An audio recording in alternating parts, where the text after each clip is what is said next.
फिलिपीको पुस्तक 1 अध्यायको 3 पदबाट 11 सम्म फेरि पढ्न चाहन्छु। तिमीहरू प्रतिका मेरा सबै सम्झनामा म मेरा परमेश्वरलाई धन्यवाद दिन्छु। तिमीहरू सबैको लागि सधैँ मेरो प्रत्येक प्रार्थनामा म आनन्द साथ प्रार्थना गर्दछु कि प्रथम दिनदेखि अहिलेसम्म सुसमाचारमा तिमीहरूको सहभागिताको निम्ति म धन्यवादी छु।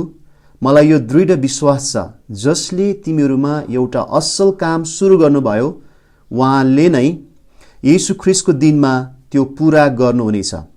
तिमीहरू सबैका निम्ति मैले यसो ठान्नु उचित छ, किनकि म तिमीहरू सबैलाई मेरो हृदयमा राख्दछु, किनकि मेरो कैदमा र सुसमाचारको सुरक्षा र समर्थनको काम दुवैमा तिमीहरू मसँग अनुग्रहका सहभागी भएका छौ। किनकि परमेश्वर मेरा साक्षी हुनुहुन्छ कि कसरी ख्रीष्ट येशूको प्रेमले म तिमीहरू सबैका निम्ति तृष्णा गर्दछु। 9 मेरो यही प्रार्थना छ कि ज्ञान अन्तर्दृष्टिमा तिमीहरूको प्रेम झन झन प्रशस्त हुँदै जाओस्। अनि एउटा कुरा तपाईहरुलाई म सम्झना दिलाउन चाहन्छु। अहिले पावलले भोगिराखेको परिस्थिति, पावलले भोगिराखेको संसार कस्तो छ होला। एकछिन विचार गरौँ। पावलले खानेकुरा, पावल त्यहाँ बस्ने कुरा, पावलले अनुभव गर्ने कुरा, हामी एकछिन विचार गर्यौं भने पावलको यो संसार, विशेष गरी हामी विचार गरौँ त्यो भौतिक संसार, भौतिक रूपमा जहाँ पावलले अनुभव गरिराखेको छ त्यो भौतिक संसारको विचार गर्यौं भने मलाई लाग्छ उसको लागि त्यहाँ खानेकुरा पनि थिएन। पावललाई त्यहाँ माया गर्ने मान्छेहरू पनि थिएनन्। पावललाई हेलो हाई गर्ने, त्यहाँनिर कसैले मिठो बोल्ने अवस्था पनि त्यहाँ थिएन। पावलको लागि एउटा त्यो जेलको कष्ट, अहिले रोमन जेलको कष्टमा पावल छ। मलाई लाग्छ पावलको त्यो परिस्थिति हामी हेर्यौं भने उसको वरिपरिको एउटा परिस्थिति, उसले भोगेको, ऊ बसेको, उसले खाएको, उसको अवस्था, एउटा जेलको अवस्था पक्कै पनि दयनीय छ। अनि एउटा कुरा तपाईँ देख्नुहुन्छ, भौतिक रूपमा पावल जुन ठाउँमा छ त्यो संसार एकदमै डरलाग्दो, एकदमै कष्टकर छ। तर अर्को एउटा संसार पनि छ तपाईहरु मेरो जीवनमा। त्यो चाहिँ के को संसार? आज त्यो संसारको बारेमा म तपाईहरुको बिचमा बताउँदैछु। यहाँ लेखेको छ कि तिमीहरू प्रतिका मेरा सबै सम्झनामा म परमेश्वरलाई धन्यवाद दिन्छु। यहाँ चाहिँ सम्झनाको संसारको बारेमा विचार गरिराखेको छ। यद्यपि भौतिक रूपमा पावलको लागि सबै प्रकारको कष्ट र गाह्रो छ, तर उसको सम्झनाको संसार जो सम्झन सक्छ, अहिले त्यो जेलको कष्टमा पनि उसले एउटा रिमेम्बरेन्स, सम्झने सक्ने सम्झनाको संसार छ। त्यसमा चाहिँ ऊ सबैजनालाई सम्झिन सक्छ, सबैजनाले मनबाट त्यो कुराहरूको एउटा मनमा ल्याउन सक्छ र त्यो एउटा कल्पना र एउटा सम्झना जो चाहिँ हाम्रो अर्को एउटा संसार हो। बितेको दिनको लागि हामी सम्झना गर्न सक्छौं, भविष्यको दिनको लागि हामी कल्पना गर्न सक्छौं। यो दुईटा कुरा तपाईँ र मसँगै हुन्छ। यद्यपि हामी जुन ठाउँमा बसेका छौं हाम्रो आफ्नो अवस्था छ, तर तपाईँ र म सँगसँगै अर्को संसार, त्यो चाहिँ के भन्दाखेरि एउटा चाहिँ सम्झनाको संसार, एउटा चाहिँ कल्पनाको संसार। सम्झना तपाईहरु म बितेका दिनको लागि, अरू मानिसहरूको लागि। अहिले भर्खर पनि तपाईँ र म भौतिक रूपमा आम्ने सामने भएका छैनौं। म मेरो कोठामा छु, तपाईहरु तपाईँ कोठामा, तर तपाईँ र हामी सँगै बिताएका समयहरू हामी सम्झन सक्छौं। आज संसारभरिका मानिसहरूलाई तपाईँ सम्झन सक्नुहुन्छ। अनि त्यो सम्झनामा चाहिँ उसले त्यो फिलिपीका मण्डलीहरूका सबै व्यक्तिहरूसँग बिताएका ती सम्झनामा चाहिँ उसले परमेश्वरलाई धन्यवाद दिएको छ। र आज तपाईँ र म जुन सम्झन्छौं, जे कुरा हाम्रो मनमा आउँछ, जे कुराहरू हाम्रो मनमा खेलिराख्छन्, त्यो कुराको लागि आज परमेश्वरलाई धन्यवाद हामी दिन सक्छौं। अनि पावलको एउटा चाहिँ ऊ यसमा हृदयमा नै परमेश्वरप्रति धन्यवादी छ। अनि दोस्रो संसार म तपाईलाई भन्न चाहन्छु, तिमीहरू सबैको लागि सधैँ मेरा प्रत्येक प्रार्थनामा म आनन्द साथ प्रार्थना गर्छु। अर्को चाहिँ प्रार्थनाको संसार। तपाईँ र म जहिले पनि हामी एउटा प्रार्थनाको संसारमा हुन्छौं। तपाईँ र म प्रार्थना पनि एउटा यस्तो ठाउँ हो। आज बिहान म सोच्दै थिएँ यो वचनको बारेमा, तपाईहरु धेरैलाई मैले सम्झेँ र तपाईहरु धेरैलाई मैले आज प्रार्थनामा भेटेको छु। तपाईहरु धेरैको अनुहारहरू मेरो मनमा आएको छ। अनि तपाईले पनि सबै मान्छेको लागि जब प्रार्थना गर्नुहुन्छ त्यो मानिस तपाईले भेट्नुहुन्छ। अनि त्यो चाहिँ एउटा कोठाको ठाउँ होइन, एउटा सानो कुनै भेटघाट भएको ठाउँ होइन, तर त्यो एउटा छुट्टै संसार हो, प्रार्थनाको संसार, जहाँ हामी संसारभरिका मानिसहरूको लागि, हाम्रो आफ्ना आफन्तहरूलाई, हामी मण्डली परिवारको लागि, हाम्रो चिने जानेको सबै मान्छेको लागि प्रार्थना गर्न सक्छौँ। अनि यो प्रार्थनाको संसार यहाँ लेखेको छ कि म तिमीहरू सबैको लागि सधैँ र प्रत्येक प्रार्थनामा प्रार्थना गर्छु। अनि अर्को थपेको छ आनन्द साथ प्रार्थना गर्छु, आनन्दको संसार। अनि त्यो आनन्द साथ जो पावलले कुरा गरिराखेको छ, हामीलाई भौतिक देखिने, हामीले भोगेको, हामीले हिँडेको, हामीले खाएका यी भौतिक चिजहरूले हामीलाई एकछिन रमाइलो दिन्छ, एकछिन रमाहट हामी गर्छौँ। तर त्यो जब त्यो कुरा सकिन्छ, लगत्तै आनन्द चाहिँ तपाईँ र मेरो भित्री संसारले दिन्छ। भित्री संसारले चाहिँ हाम्रो आनन्द दिन्छ। कहिलेकाहीँ तपाईँलाई लाग्न सक्छ एकदमै रमणीय ठाउँमा हामी पुग्न सक्छौँ, एकदमै आनन्दको ठाउँमा पुग्न सक्छौँ, अनि सबै कुराको एउटा फेसिलिटीहरूमा एकछिन रमाइलो लाग्न सक्ला। तर त्यो भित्रको हाम्रो आनन्दको संसार जब त्यहाँ चाहिँ हामीलाई एउटा त्यसले चाहिँ तपाईँहरूमा आनन्द फुरेर ल्याउँदछ। अनि यहाँनिर अर्को लेखिराखेको मैले 3टा संसार कुरा गरेँ कि एउटा सम्झनाको संसार पावलमा जहाँ सधैँ परमेश्वरलाई धन्यवाद दिन्छ, अर्को चाहिँ प्रार्थनाको संसार जुन प्रार्थनाद्वारा सबै मानिसहरूलाई उसले प्रार्थना गरिराखेको छ, अनि तेस्रो चाहिँ ऊ त्यसमा आनन्दित भएको छ। अनि चौथो कुरा म देख्दै थिएँ 6 पदमा यहाँ लेखेको छ मलाई यो दृढ विश्वास छ, विश्वासको संसार। आज तपाईँ र मेरो विश्वासको संसार कस्तो अवस्था छ? अनि यहाँ लेखेको छ कि मलाई यो विश्वास छ जसले तिमीहरूमा एउटा असल काम सुरु गर्नुभयो उहाँले नै ख्रीष्टको दिनमा त्यो पुरा गर्नुहुनेछ। तपाईँ र म सबैको जीवनमा आज हामी केही गरिराखेका छौँ, अनि जे गरेका छौँ कसले सुरु गर्यो? परमेश्वरले सुरु गर्नुभयो।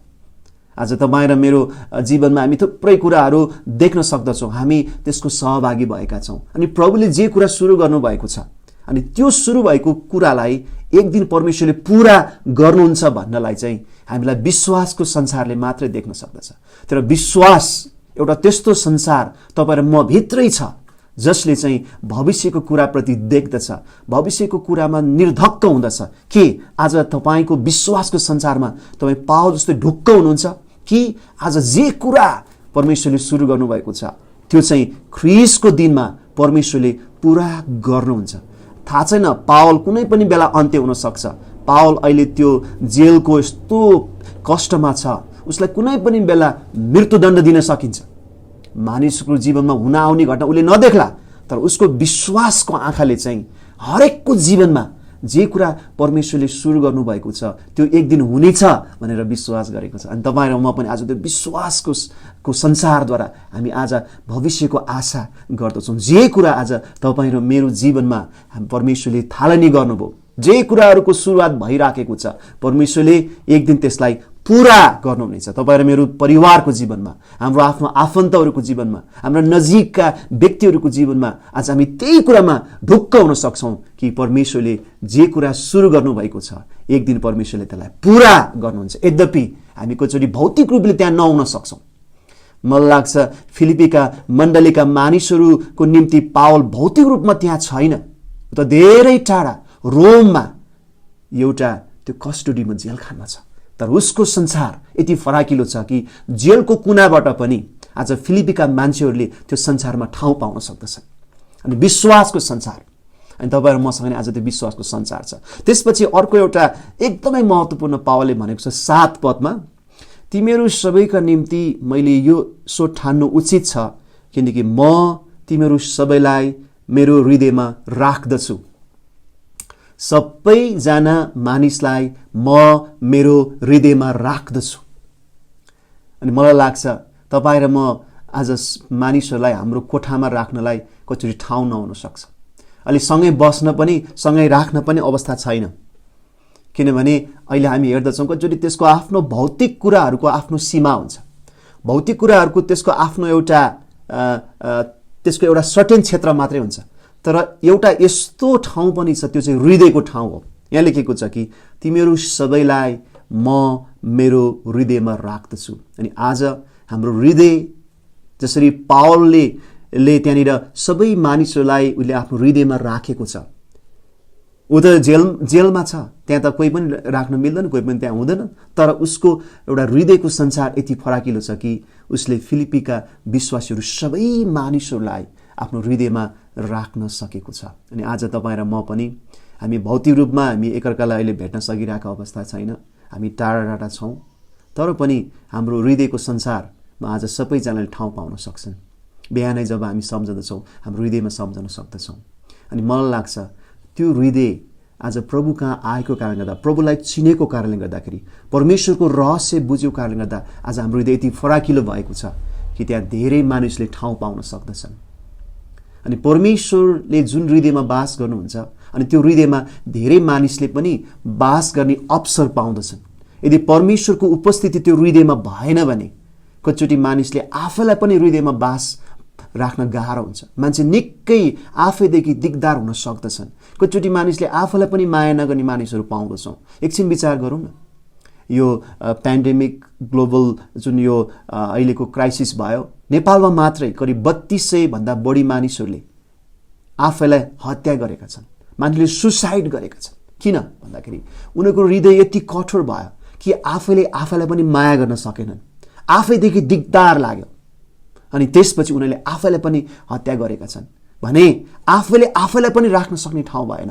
अनि आज त्यो मानिसको हृदय मात्रै त्यति फराकिलो हुन सक्छ जहाँ चाहिँ हरेक मानिसले, यद्यपि उसलाई हानि गर्ने मानिसले पनि, उसलाई गाली गर्ने मानिसले पनि, लेखेको छ शत्रुले पनि ठाउँ पाउन सक्छ, किनभने त्यहाँ येशूकोले बास पाउनु भएको छ। अनि येशूको हृदय एकदम फराकिलो थियो। क्रुसमा टाँगिँदै गर्दा पनि येशू प्रभुको हृदयबाट क्रुसमा टाँग्दै गरेका मानिसहरूको लागि उहाँले क्षमा दिनुभयो, भन्नुभयो पिता यिनीहरूले के गर्दछन् जान्दैनन्, यिनीहरूलाई क्षमा। कि संसारका सबै मानिसले येशूको हृदयमा ठाउँ पाएका थिए। अनि आज त्यही येशूलाई जब हाम्रो हृदयमा हामीले राखेका छौँ, जब त्यो येशू जब हाम्रो हृदयमा बास गर्नुहुन्छ अनि हामी हरेक मानिसहरूले पनि हाम्रो हृदयमा ठाउँ पाउनेछन्। जब त्यो मानिसलाई हामी सम्झनेछौँ, त्यो मानिसको निम्ति हामी हितमा सोच्नेछौँ, उनीहरूको लागि हामी प्रार्थना गर्न सक्दछौँ, उनीहरूको लागि हामी एउटा असल तृष्णाहरू हामी गर्न सक्दछौँ, उनीहरूको भलाइ हामी खोज्न सक्दछौँ। अनि यो एउटा हृदयको ठाउँको बारे हामी देख्यौँ। त्यो हृदयको संसार पनि निकै फराकिलो छ। अनि त्यो अर्को एउटा संसार छ, त्यो चाहिँ के भन्दाखेरि 8 पदमा लेखेको छ कि म कसरी ख्रीष्ट येशूको प्रेमले तिमीहरू सबैको तिर्सना गर्दछु। त्यो प्रेमको संसार, अनि जहाँ चाहिँ उसले हरेक व्यक्तिको लागि त्यो प्रेमको हृदयबाट सबैप्रति तिर्सना गरिराखेको छ। अनि आज त्यो प्रेमको संसार, अनि यहाँनिर लेखेको छ कि यी सबै संसार मैले कुरा गरेँ, सम्झनाको संसार, हामी के कुरा सम्झिन सक्छौँ, के कुराले हाम्रो सम्झनामा आउन सक्दछ। अर्को चाहिँ प्रार्थनाको संसार, अनि हामी के कुरामा कसरी प्रार्थनाहरू गरिराखेका हुँदछौँ। अनि अर्को चाहिँ यहाँ विश्वासको संसार, हामी आउने कुराहरूको निम्ति कति निर्धक्क छौँ, कति ढुक्क छौँ कि परमेश्वरले जे कुराहरू थालनी गर्नुभयो उहाँले पुरा गर्नुहुनेछ विश्वासको कारणले। अनि अर्को चाहिँ हृदयको संसार, जहाँ चाहिँ धेरै मानिसहरूले, जस्तै त्यहाँ भएका सबै मानिसले त्यो हृदयमा ठाउँ पाएका छन्। अनि अर्को चाहिँ यहाँनिर कि प्रेमको संसार, र त्यो प्रेमको संसारमा चाहिँ उसले भनेको छ 8 मा कि किनकि परमेश्वर मेरो साक्षी हुनुहुन्छ कि कसरी म तिमीहरूलाई त्यो हृदयबाट तिर्सना गर्दछु। अनि यो अलिकति एकदमै गहकिलो विषय हो। हाम्रो हृदयको संसार कस्तो छ कसैलाई पनि थाहा हुँदैन। हाम्रो प्रेमको संसार कस्तो छ कति कुरा देखेला तर थाहा हुन सक्दैन। हाम्रो विश्वासको संसार कस्तो छ त्यो पनि थाहा हुँदैन। अनि हाम्रो प्रार्थनाको संसार कस्तो भइराखेको छ त्यो पनि थाहा छैन। त तपाईँ र मेरो मनमा अझै सबै संसारहरू तपाईँभित्र छ। अनि यो सबै संसारमा म एकदमै निश्चित छु, निर्धक्क छु भनेर चाहिँ पावलले त्यो कुरा प्रमाणित चाहिँ कसलाई गरेको छ भन्दाखेरि परमेश्वर मेरो साक्षी हुनुहुन्छ कि म प्रेम गर्छु, परमेश्वर मेरो साक्षी हुन्छ कि म तिमीलाई असल प्रकारले सम्झन्छु, परमेश्वर मेरो साक्षी हुनुहुन्छ कि म प्रार्थनामा निरन्तर सम्झिराखेको हुन्छु। तर परमेश्वरलाई साक्षी बनाएर नै उसले यो कुराहरूमा निर्धक्क हुन सक्दछ। आज अरू कोही पनि मानिस साक्षी बन्न सक्दैन जति परमेश्वर हुनुहुन्छ। अनि आज मलाई लाग्छ तपाईँहरू धेरैको हृदयमा यो हृदयको संसारमा, तपाईँहरू मेरो प्रार्थनाको संसारमा, तपाईँहरू मेरो आफ्नो जीवनको संसारमा आज परमेश्वरलाई साक्षी बनाउनु भएको छ कि परमेश्वर त्यसको गवाही हुनुहुन्छ। परमेश्वरले त्यो कुरा देखेको छ है भनेर परमेश्वरलाई नै साक्षी राखेर जब यो संसारमा हामी निर्धक्क हुन्छौँ अनि तपाईँ र ममा पावलले भनेको जस्तै साँचो आनन्द आउँदछ।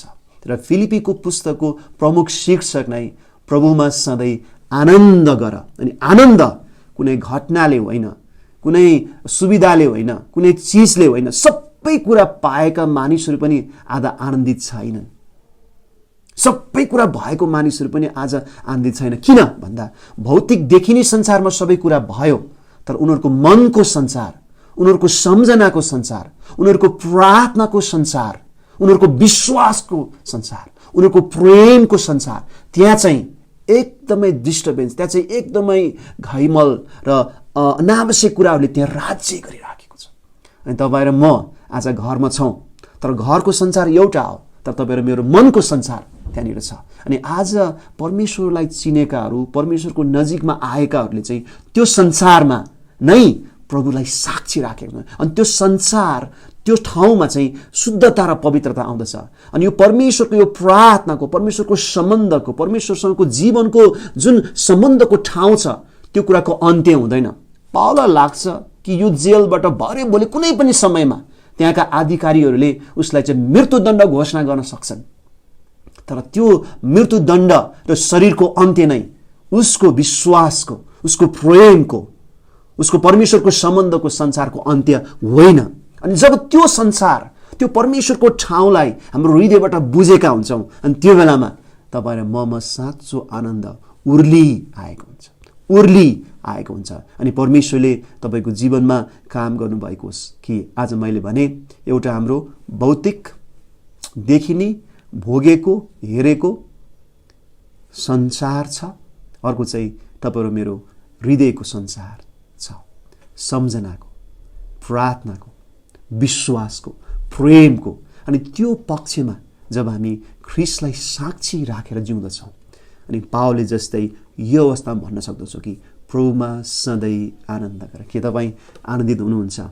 आनन्दित तपाईँ त्यो बेला मात्र हुनुहुन्छ जुन बेलामा तपाईँको मन, मस्तिष्क, तपाईँको विश्वास र तपाईँको जीवनमा तपाईँको आन्तरिक संसार जो चाहिँ कुनै सीमा छैन, कुनै ठाउँमा त्यो अटेर अब सक्यो भन्न मिल्दैन, त्यो कति फराकिलो छ, आज त्यसमा परमेश्वरले काम गर्नुभएको होस्। तपाईँको त्यो आन्तरिक मनुष्यता जुन तपाईँभित्र छ, त्यसमा आज प्रभुले काम गर्नुभएको होस्। अनि प्रभुले तपाईँको जीवन, तपाईँको बुझाइको संसारलाई अर्कै बनाउन सक्नुहुन्छ। अनि आज परमेश्वरले तपाईँहरूमा धेरै आशिष ल्याउनु भएको होस्। अनि हामी पावल जस्तै प्रार्थना गर्न सकौँ, जसलाई हामी सम्झन्छौँ उसको लागि प्रार्थना गर्न सकौँ, जसलाई हामी हाम्रो मनमा परमेश्वर ल्याउनु छ उसको लागि हामी उसको भलाइ सम्झन सकौँ। अनि हाम्रो हृदयको संसार आज धेरै परमेश्वरले फराकिलो बनाउनु भएको होस्। आज हामी वर्शिपमा गाउँदैथ्यौँ, प्रभु मेरो हृदयको कोठाहरू थपिदिनुहोस् न, मेरो हृदय कोठा फराकिलो बनाइदिनुहोस् न, किनकि मेरो हृदयमा म आफैले ठाउँ पाऊँ, मेरा मानिसले ठाउँ पाउन् र सबै मानिसले ठाउँ पाउन्, किनभने मेरो हृदयको संसार तपाईँले मात्रै त्यसको सीमालाई बढाउन सक्नुहुन्छ। अनि आज त्यो हृदयबाट पावलको जस्तै हाम्रो हृदय हुन सकेको होस् कि हामी हरेक मानिसहरूलाई हाम्रो हृदयमा अटाउन सकौँ। परमेश्वरले तपाईँलाई मलाई आशिष दिनुभएको छ। आउनुहोस् हामी प्रार्थना गरौँ। पिता परमेश्वर, हामी पावलको अवस्था हेर्दै थियौँ, उसको परिस्थिति, उसले सामना गरेको घटना हेर्दाखेरि त्यो एकदमै कठिन छ, दुःखदायी छ, पीडाको छ।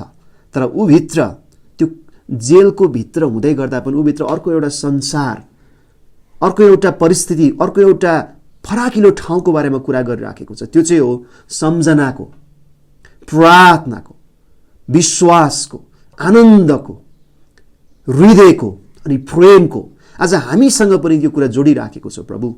आज हामी भौतिक रूपले हामी कोही विदेशमा छौँ, कोही हामी गाउँतिर छौँ, कोही हामी सहरमा छौँ।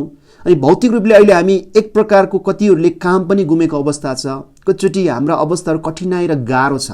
तर यी सबै भौतिक कुराहरू हामीमा आएको कठिनाई जब हामी पावललाई सम्झँदछौँ, पावलको प्रभु यसको दाँच्दाखेरि एकदमै उसको छेउमा हामी केही पनि होइनौँ, तर पनि पावल यसमा आनन्दित मनाएको छ। आज त्यही पावलको हृदयमा बास गर्नुभएको परमेश्वर, त्यो पावलले बुझेको परमेश्वर, आज त्यही परमेश्वर तपाईँ आज हामीसँग हुनुहुन्छ। अनि जब तपाईँ परमेश्वरले हामीमा काम गर्नुहुन्छ प्रभु, अनि तपाईँले हाम्रो जीवनमा फेरि त्यो साँचो आनन्द तयार गर्न सक्नुहुन्छ, साँचो आनन्द हामीमा निकाल्न सक्नुहुन्छ। परमेश्वर पिता तपाईँको प्रेम, प्रभु यीशु ख्रीष्ट तपाईँको अनुग्रह, पवित्र आत्मा सङ्गति, पवित्र आत्माको सङ्गति र सहभागिता हामीहरू हरेकसँग आज, भोलि, सदा सर्वदा एकनाश भइरहोस्, येशूको नाममा, आमेन। जय मसीह।